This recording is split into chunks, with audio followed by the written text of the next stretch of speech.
Yeah! Ryan Reynolds. Woo! Yes! Yeah!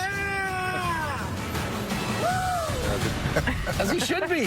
All Canadians should be happy. What a moment for He Canadians. loves soccer, doesn't he? He's so successful with soccer, and now his national team as well. Great moments. Yeah. Great moments for them. They live to dance. They go July 4th to Houston. The first day of the round of 32 featured a matchup between two nations who had never reached the knockout stage before. And match number 73 of this tournament went down to the final minutes. South Africa and Canada. There she is, Peter. Jessica Alba watching not the best first half. This is the best chance. Derek Cornelius doesn't connect well. He should have scored. I said at halftime, Rob, you would have scored on that. I'm not sure what chance was better to score off of, the previous one or this one. I mean, this was a near goal here. Buchanan trying to get that last one in, but just great desire from South Africa to keep this one out of the net, but not a whole lot of chances or opportunities this half.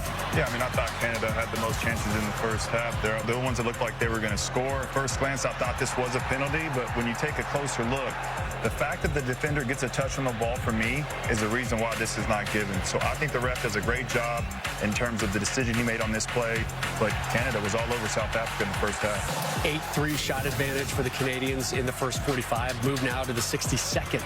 Yeah, South Africa didn't have much. But what they had was this shot here. Look at the dip on that. I mean, had that been inside the goal frame, that would have been one of the best scored goals in the tournament. And another opportunity from Canada. Not a whole lot of vertical play, but this was a good opportunity here. Oof, I would have just gotten my head on that one. Alowski, good save too. Just can't get anything in the back of the net. Canada, again, knocking on the door, taking the game to South Africa, and Promise David with the shot from outside the 18 wasn't that far off, still knocking on the door. Yeah, knocking on the door, you felt that if anyone was going to score, it was going to be Canada. And, you know, going into the 90 plus 2 minutes, and the ball falls for Eustáquio. And a great take first. Not the greatest of clearance, I have to say, but that chest down, set himself perfectly for the shot, and he puts it the only place where Rowan Williams can't get to. And Canada are now in the last 60. Well done, Canada. That goal, the 216th of this tournament. 5th of that man's international career. You're going to hear from him in just a second. So Canada, the first to book their ticket to the round of 16. Again, as we've mentioned, they're going to take on the survivor of Morocco, Netherlands. That one July 4th in Houston. Our Katie Shanahan caught up with the Canadian hero today. Stefan, a massive congratulations. You're through to the round of 16. You must feel on cloud 9 right now.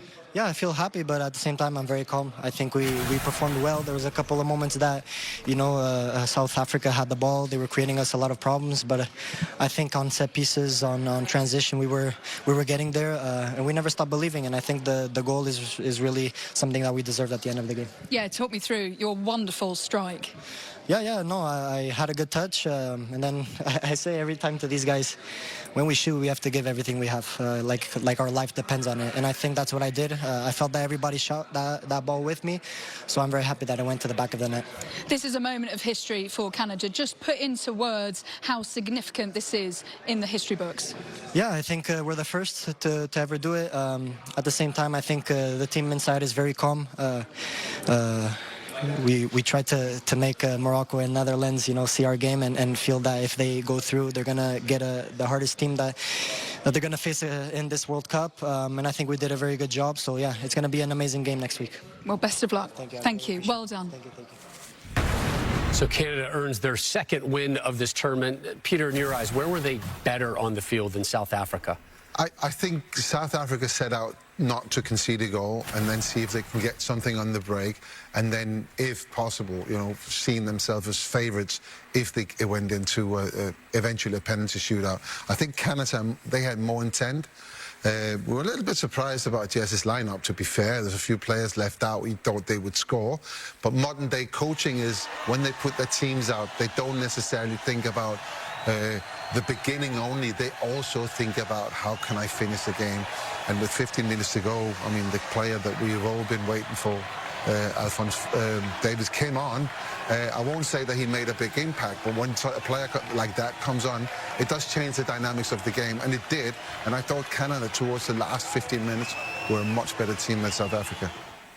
Alphonso Davies, the 1,000th player to appear in this World Cup, played 15 minutes. Clint, 27 touches, 0 shots. Again, this was his first activity since May 6th. Do you start him July 4th in the round of 16? I mean, look, if he's ready to go, for sure. And if not, you bring him on to be a sub again, and you kind of do the load management to make sure that he's right and you protect him. He does give this team a huge boost when he's out on the pitch, and he can be a difference maker. But today is Estaquio's day.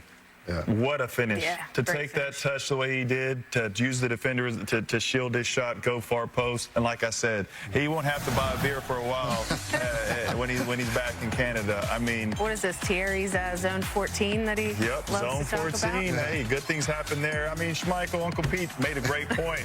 You don't want to head the ball back to the middle. Uncle or Grandpa? Hey, he's Uncle Pete. He's cool. He's the cool uncle. You don't want to head it back to the, to the center of the box. You want to get it out of the way. But hey, what a great take that he did and great finish. But also, I don't want to take anything away from Bafana. The character that they showed to get out of the group, and really the whole continent of Africa. I thought they really performed well in this World Cup. Yeah, and I think, again, the questionable lineup choices, why was Larin not starting? I think my player to watch, Tejan Buchanan, again, just didn't get himself into the game, didn't look too confident on the ball, was just kind of getting it and giving it, not going 1v1. He's a player that plays out wide there that should be taking players on one-on-one and serving crosses in the box. But I still think Canada, they need to be a lot better in order to go into this next match. It was a little bit like Jesse Marsch. He already had his game plan. This is what I'm going to do. I'm going to make my substitutions, as we saw in the 60th minute, then in the 75th. And he already kind of pre-planned how he was going to do that. And sometimes, when it's like that, you also have the message to the team is, today, guys, we don't want to give anything away. We don't want to make mistakes. And when you as a player go on the pitch with those kind of messages, it kind of makes it a little bit more difficult to go and win. It looked a little bit too cautious in the beginning for me, but that was both coaches. And we said at the, at the pre-match, we said that this is different to the group phase. This is where everything you do is positive and everything you do wrong is very, very costly. It was interesting listening to Jesse addressing the team on the field after the win. He did go to his two captains. Nobody wanted to say anything, and then the floor was left for Jesse to address the team. Yeah, look, I've been a part of many coaches throughout my national team career, and we always huddled up after the match. And on the pitch? Yeah, always sort of our thing.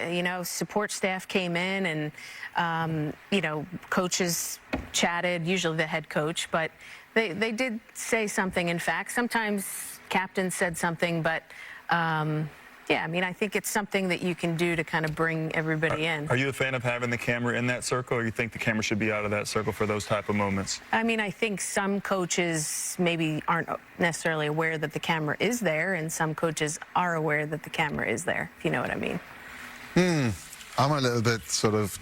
I saw that wing, Clint. I saw that Hey, wing. keep me out of this. I'm just here to, to help out the team. Clint here, by the way. I'm trying to say... There we go. I'm trying to Keep me out of divert. this. You don't like it, right? I honestly don't like it. I think that is for the dressing room. But that's a personal opinion that I have. I think all of those little things has got to happen in the dressing room. And then you speak to the media and you speak to the world afterward. And you can say those things. What happens in the next game when they lose 6-0? It's kind of like, oh, you did that before. What about now? Are you going to do the same thing?